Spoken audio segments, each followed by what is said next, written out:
The debate on the statement from the Minister for Finance started on Tuesday. It was concluded on Wednesday with closing arguments from the leaders of the House. The minority leader in his submission indicated that the government had run out of ideas on economic management and should urgently organize a national forum to brainstorm on the way forward. I believe that the Minister for Finance and the President must engage, and they must engage through a national conversation on how to get Ghana out of the current economic crisis. Unemployment is unacceptably high. COVID and Ukraine will further exacerbate the unemployment problem in our country. Youth employment that you promised with your youth start, be disciplined with your expenditure and find money to pay nurses and teachers who haven't been paid for a long period of time. And Mr. Speaker, finally, flats.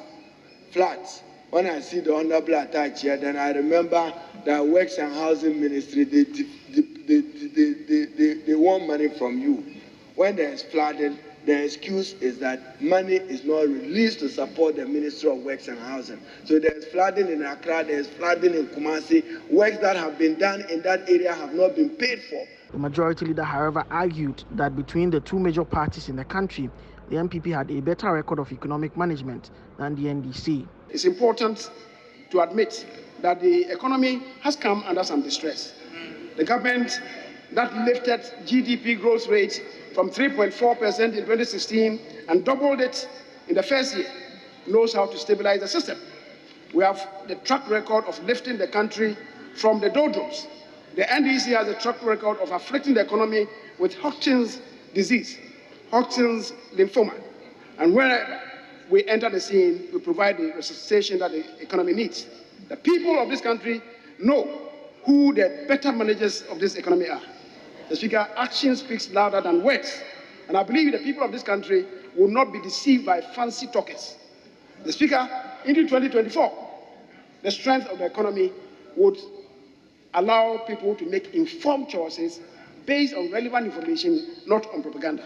The finance minister, after the debate, assured that government would negotiate for a good IMF program for the country. I just really would like to thank members for this 8th session and for the statement that we made, particularly for the contributions from the minority side and certainly from our side, that as we go through the year, we would ensure that this engagement with the IMF is positive for the country, and the country will be back on course. At the ongoing Public Accounts Committee, SNIT took its turn to answer to audit queries. The MD of SNIT engaged the media after the hearings and spelled out what his outfit had done so far to deal with ghost pensioners on its books. In fact, since we started this exercise in 2018, we have withheld some over 320 million odd Ghana cedis that would have gone to pensioners who may have died after they have exhausted their guaranteed pension entitlement.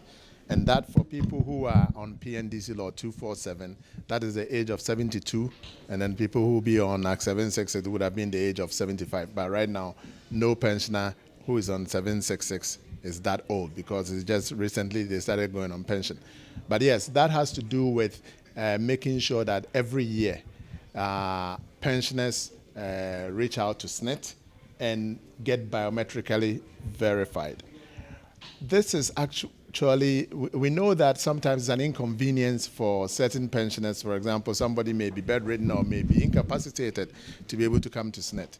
Let me use the opportunity to inform the nation that if you are such a pensioner or you know somebody like that who is unable to reach out to us by coming physically, if they inform us through any of our contact channels, be it on social media or be it on phone or email or whatever, we will go to wherever the person is and authenticate them so that we do not stop their pensions. With the conclusion of the debate on the 2022 media budget review statement, all is set for the House to go on recess on Thursday. It's unclear, however, if the controversial report of the Privileges Committee on 3 members of parliament, including Dom Kwabena legislator Sarah Adjo-Asafo, will be taking before the House goes on recess. Reporting for City News from Parliament, my name is Duke Mensopoko.